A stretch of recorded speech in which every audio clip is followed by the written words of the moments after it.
nous sommes des dieux sur la terre. Nous sommes des dieux parce que nous pouvons établir des lois dans notre vie propre à nous. Nous pouvons nous faire notre vie. Nous pouvons prédire des choses. Nous pouvons avoir la télépathie, de l'intuition vraie sur les choses à travers le pouvoir du subconscient. Et c'est de ça que nous allons parler aujourd'hui. Bonjour et bonsoir, j'espère que vous vous portez très bien. Moi, c'est Emmanuel Aniba et ici, je parle du développement personnel. Je parle du mindset, je parle du pouvoir du subconscient. Vous savez, on nous a dit que pour avoir le succès, il faut avoir le bon mindset. Mais comment avoir ce bon mindset? C'est ce qu'on ne nous a pas dit. C'est comme dans les religions, on nous dit que tu as besoin d'avoir la foi. Si tu as la foi, tout ce que tu demandes, ça va arriver. Mais comment avoir cette foi? C'est là la question. Et c'est ce qu'on ne nous a pas dit non plus. Et Napoléon Hill va nous dire quelque part qu'en réalité, nous avons la foi comme nous le voulons. Chacun a son niveau différent de foi. Et par conséquent, tout ce que nous prions, tout ce que nous demandons, toutes les prières, selon Napoléon Hill, toutes les prières sont exaucées. Même celles qui nous semblent ne pas être exaucées sont exaucées parce que une personne qui prie et que dans son intérieur est déjà sûr que sa prière ne sera pas exaucée, et oui, sa prière sera exaucée par le fait que ce qu'il demande ne soit pas exaucé. Si ça semble un peu paradoxal pour vous, faites-moi signe, je vais vous expliquer ça correctement. Mais je disais que nous parlons ici de tout dont on a besoin pour avoir le bon mindset, pour avoir un succès espéré, un succès qu'on veut. Ça demande du travail, ça demande de l'exercice. Mais tous, nous pouvons l'avoir, nous pouvons le faire. Car nous possédons de quoi on a besoin pour pouvoir le faire. Notre pensée est la voie par laquelle Dieu nous communique, c'est-à-dire le Tout-Puissant, c'est-à-dire la puissance infinie, le créateur de l'univers. Je ne sais pas de quel côté vous êtes, si vous croyez qu'il y a un Dieu ou pas, si vous croyez qu'il y a une puissance infinie qui coordonne les lois, qui a mis les lois dans la nature, qui coordonne les choses dans la vie ou pas. Peu importe ce que vous croyez, mais si vous savez quand même qu'il y a une puissance plus que la nôtre, nos puissances, c'est de ça que je parle. Un être humain est fait de deux parties. La chair que vous voyez là, la chair que vous voyez, qui est la partie visible, et l'esprit, qui est une partie invisible. Et ici, je ne veux pas aller trop en détail parce que je sais que selon la Bible, c'est plutôt trois parties. Le corps, l'âme et l'esprit. Et selon la Bible, le corps gouverne et couvre tout, c'est-à-dire couvre l'âme par lequel nous ressentons, nous avons les sentiments, les sensations, les goûts, ainsi de suite, par le goût de la langue. Mais au-delà de cela, au-delà de l'âme, à l'intérieur de l'âme, selon la Bible, se trouve l'esprit, qui est ce que Dieu a mis en nous pour se communiquer avec nous.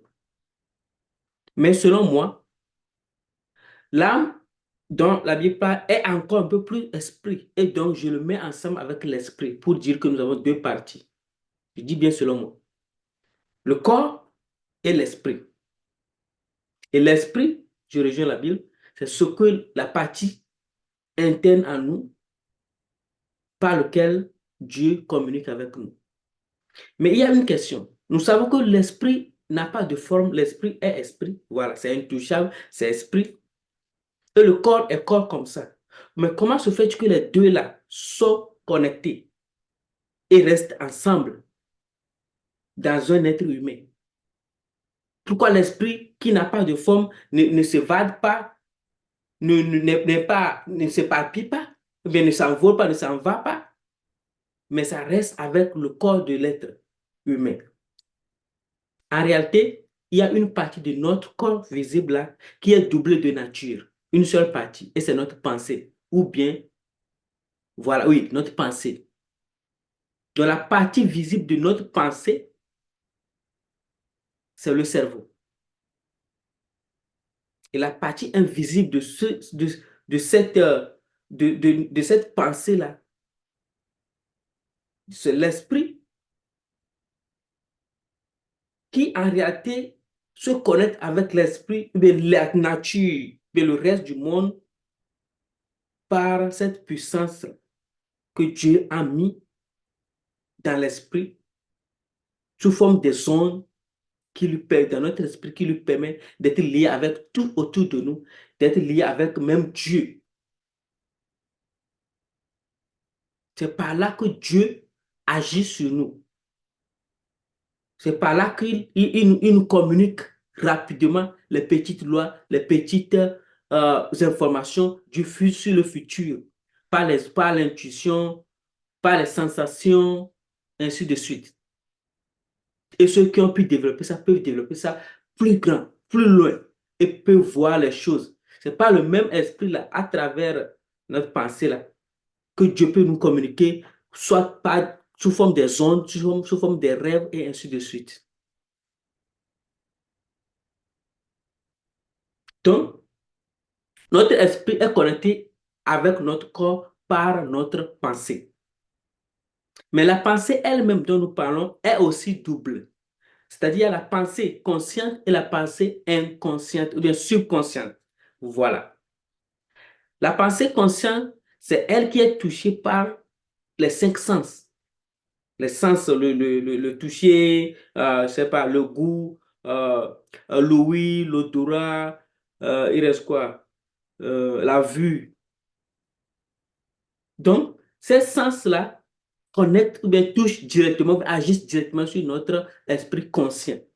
Mais il y a le deuxième côté qui est l'esprit subconscient qui en réalité n'est pas affecté par ces cinq sens-là.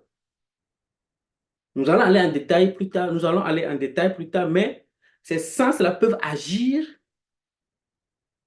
de manière indirecte sur le subconscient. Mais le subconscient n'est pas affecté, arrêté par ces cinq sens. Le subconscient est plutôt affecté par les émotions. Le subconscient est affecté par les sentiments. Les émotions telles que la peur, la colère, l'isolation, le dégoût, voilà, le dégoût, la joie, la surprise, la tristesse, ainsi de suite. Ou bien les sentiments, comme nous le connaissons, l'amour, l'enthousiasme. C'est ces choses-là qui affectent, ou bien qui touchent directement le deuxième côté de notre pensée qui est appelé la pensée subconsciente.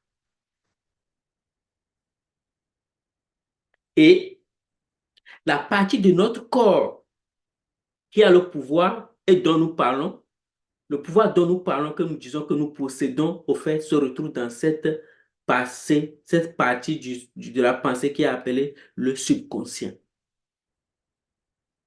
Ça a le pouvoir qui peut nous délibérer, qui peut nous débloquer des situations, qui peut nous apporter tout dont on a besoin, qui peut nous aider ou bien nous soumettre, nous aider à avoir une vision sur le futur, ou bien nous aider à pouvoir impacter le futur, qui peut nous aider même à attirer la chance ou bien à créer la chance.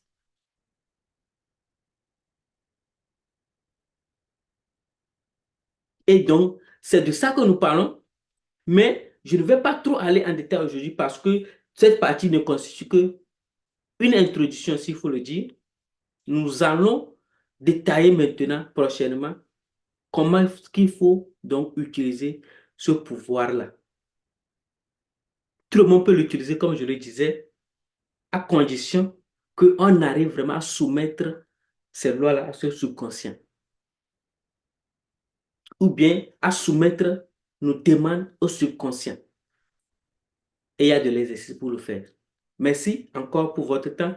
Comme je le disais, je n'ai pas voulu que la vidéo soit longue, mais aimez et partagez la vidéo et soyez présents la semaine prochaine pour la suite de cette présentation concernant le subconscient et son pouvoir. Merci encore et puis bonne soirée chez vous.